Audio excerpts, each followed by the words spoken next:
सतगुरुदेव रामपाल जी महाराज की जो सत साहिब जय बंदी छोड़ की सभी भक्तों को सत साहिब।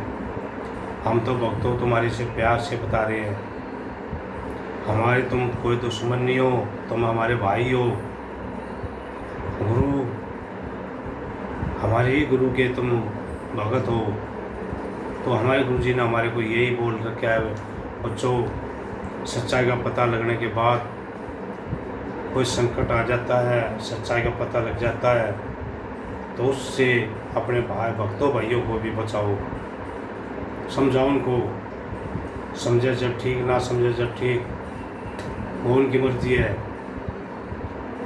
और चुपचाप बैठ जाओगे तो तुम भी गुरु की मर्यादा में आ जाओगे, यानी गुरु जी परमात्मा नाराज हो जाएंगे, तुम भी गुरु द्रोही के पैर पा जाओगे।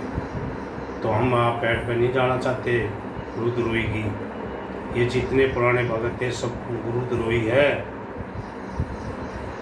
ये मत सोचना कि हमारा फायदा होने लग रहा है जाप करने से, ये तुम्हारे पिछले कौन चल रहे हैं।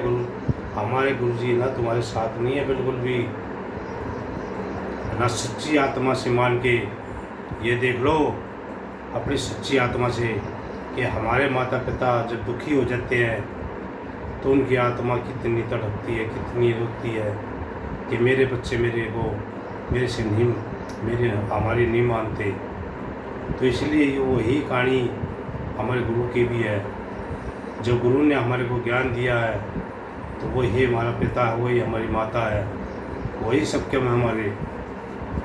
और उनकी आज्ञा हम मान के नहीं चलेंगे तो उस ज्ञान का सुनने का भी कोई फायदा नहीं है। वो तो एक पशु से भी गिरा हुआ हो जाता है फिर ज्ञान सुनने के बाद इतनी, और उस ज्ञान के ऊपर अमल नहीं करते। तो भक्तों हमारा तो यही कहना है कि अपने गुरु जी को सब भगत इकट्ठे होकर अपने गुरु जी को बाहर निकलवाओ। ये ज्ञान अमृत एवं सत्संग का विषय शशि भूषण जी वकील साहब ने बिहार के, उन्होंने फाइल में से बनाई है। उनका फ़ोन नंबर है 99 ये फ़ोन करके किताब मंगाओ और सच्चाई का पता लगा के अपने गुरु जी को बाहर निकलवाओ। मेरा नाम है रमेश, गांव शेषा, जिला सोनीपत, हरियाणा का रहने वाला हूँ। फ़ोन नंबर मेरा 27 70 70 27 65 30 24। किसी भाई ने भक्तों ने किताब चाहिए तो ये किताब मंगा सकते हो फ़ोन करके।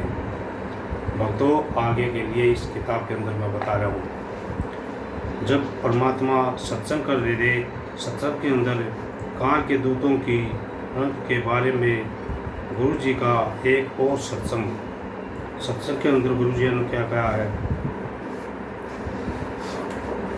उस किताब में, इसमें से मैंने कुछ पढ़ दिया था, आधा रह गया था, आके बता रहा हूँ।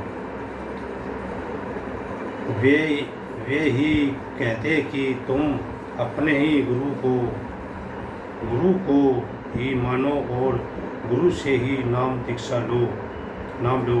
संत रामपाल जी महाराज जी ने अपने सत्संग में स्पष्ट कह रखा है, हमारे गुरु जी ने बोला है कि अपने ही गुरु पे विश्वास रखो और अपने गुरु जी पे ही नाम लो। कि इस दास संत रामपाल जी महाराज को 15 वर्ष सत्संग करते बीत गए, कभी भी ऐसी दोगली बात नहीं कही। दुष्ट आत्माओं ने उन आत्माओं को यह कहकर बहका दिया कि गुरु जी का आदेश है। बेचारी भोली आत्मा दुष्ट आत्माओं के बहकावे में आकर अपना सब कुछ बर्बाद कर दिया। 10-20 खराब हो गए थे, परमात्मा के अकाउंट से निकल गए थे।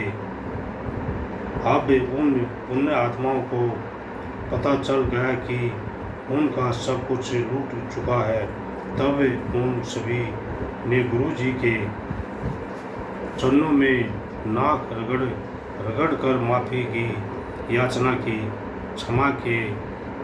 सागर सतगुरु रामपाल जी महाराज ने क्षमा कर दिए। अब सब सेट हो गए हैं। ऐसी ड्रामा सन 2008 में आश्रम में 10-12 दिन चले थे। इस तरह उन दुष्टों के दुष्टताई को गुरुजी ने निफल किया, यानी वे धमकाए हैं। तो भक्तों, इतना समझने के बाद भी तुम नहीं समझोगे कि गुरुजी ने सत्संगों में क्या क्या बोल रखा है। सत्संग, अब हमारे गुरुजी के ऊपर कोई आदेश, कोई आफत आ जाती है, कोई संकट आ जाते हैं, हमारे सामने हमारे गुरुजी को मारने लग जाए, क्या तुम देखते रहोगे? ये जवाब दो भक्तों। तो उनसे फाइल मांगो 429 की 430 की राष्ट्रीय समाज समिति वालों से। हजम में सच्चाई का पता लग जाएगा तुम्हारे को भक्तों। आँख खोल लो, जागो, आवाज़ बढ़ो गुरु जी की। अपना जीवन सुधारना है तो समझे। तो भक्तों, अनजान मत बनो। अनजान में तुम ही नुकसान उठाओगे। इस किताब के अंदर बहुत सच्चाई लिखी हुई है। ये राष्ट्रीय समाज समिति वाले, गुरुजी के बच्चे, रिश्तेदार, रामकुमार डाका, बलजीत, परसोत्तम, राजेंद्र, महेंद्र का पूरा परिवार, बलजीत का पूरा परिवार, ये सभी मिलके गुरुजी को अपने कब्जे में ले लिए। और जो आप सुबह की आरती करते हैं, सुबह की आरती में भी फोटो में बिल्कुल चौगरदे में घूमते